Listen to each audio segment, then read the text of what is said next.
Hi అండి అందరికీ. ఈరోజు బాపట్ల జిల్లా పిట్లవానిపాలెం మండలం చందోలు గ్రామంలో వేంచేసి ఉన్న శ్రీ బగలాముఖి అమ్మవారు అంటే బండ్లమ్మ తల్లివారి దేవస్థానంలో విశేషంగా జరిగేటువంటి అమావాస్య హోమం గురించి తెలియజేస్తున్నాను.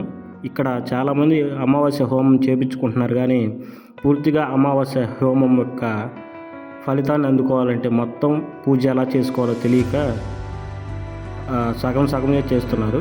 ఇది కంప్లీట్గా ఎలా చేయాలో ముందుగా ఇలా ఆలయ ప్రాంగణంలోకి ఎంటర్ అవ్వగానే మనకి రైట్ సైడ్కి వెళ్తే రైట్ సైడు పాదాలు కడుక్కోవడానికి వాటర్ ఉంటుంది, ట్యాప్లు ఉంటాయి. అక్కడ కడిగేసుకుని మనం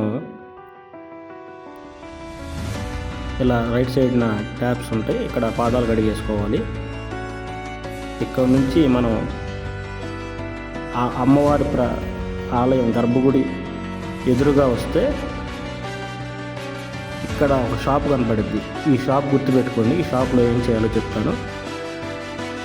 ఇలాగే ఈ షాప్ ఎదురు నిలబడితే ఈ పక్కన హోమం జరుగుతున్నట్లు కూడా కనపడతా ఉండిద్ది. ఫస్ట్ మనం రాగానే అమ్మవారి ఆలయం ఎదురు నిలబడితే లెఫ్ట్ సైడ్కి వెళ్ళాలి.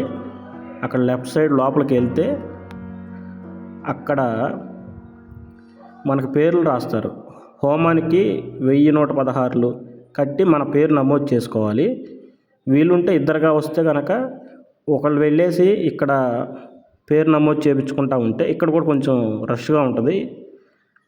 ఇక్కడ ఒకళ్ళు వెళ్ళేసి పేరు నమోదు చేయించుకుని పేరు గోత్రనామాలు చెప్పేసేసి మన సంకల్పం ఏంటో చెప్పుకుంటూ ఉంటే ఒకళ్ళు ఇక్కడ గుడి వెనకాల గుమ్మడికాయలతో దీపాలు వెలిగిస్తారు. అది చాలా విశేషమైంది. వాటి కోసం సామాన్లు ఇందాక షాపు చూసాం కదా, ఆ షాపు దగ్గరికి వెళ్ళి ఒకళ్ళు అక్కడ సామాన్ తీసుకుంటూ ఉంటే ఒకళ్ళు ఇక్కడ పేరు రాపించుకుంటూ ఉంటే కనుక మీకు టైం సేవ్ అయ్యిద్ది. అక్కడ సామాను కొనుక్కుని వచ్చేసేసి ఇలా గుడి వెనకకు వచ్చి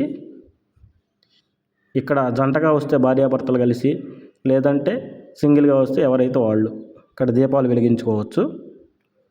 ఇక్కడ దీపం వెలిగించుకున్న తర్వాత మనకు హోమం స్టార్ట్ అవ్వబోయే ముందు హోమద్రవ్యాలు ఇస్తారు. గుడికి రైట్ సైడ్ అంటే మనం అమ్మవారిని చూస్తూ ఉంటే రైట్ సైడ్ హోమద్రవ్యాలు ఇస్తూ ఉంటారు.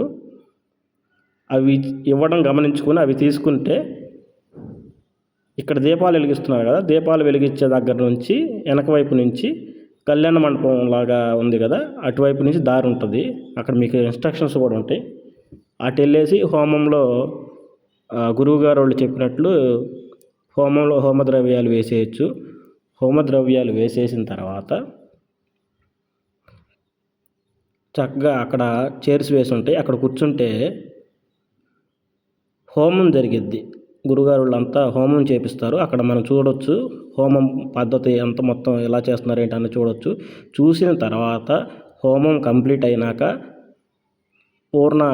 పూర్ణాహుతి ఇస్తారు. అది కంప్లీట్ అయిన తర్వాత హోమం చుట్టూ తిరిగి అక్కడ గురువుగారి చేత మనం ఆ హోమంలో వచ్చినటువంటి అది ఉంటుంది కదా, నల్లటిది బొట్టుగా పెడతారు. ఆ బొట్టు పెట్టించుకుంటే మనకు హోమం కంప్లీట్ అయినట్టు. హోమం కంప్లీట్ అయిన తర్వాత ఇక్కడ కళ్యాణ మండపం కనపడుతుంది కదా, ఆ కళ్యాణ మండపంలో మనకి భోజనాలు పెడతారు. భోంచేసేసినాక అమ్మవారి దర్శనం చేసుకోవచ్చు. అలా కాకుండా ఇప్పుడు మనం హోమద్రవ్యాలు హోమంలో వేసేసిన తర్వాత హోమం కంప్లీట్ అవ్వడానికి పూర్ణాహుతి జరగడానికి గ్యాప్ ఉంటుంది కదా, ఈ టైంలోపు కూడా మీరు దర్శనానికి వెళ్ళవచ్చు.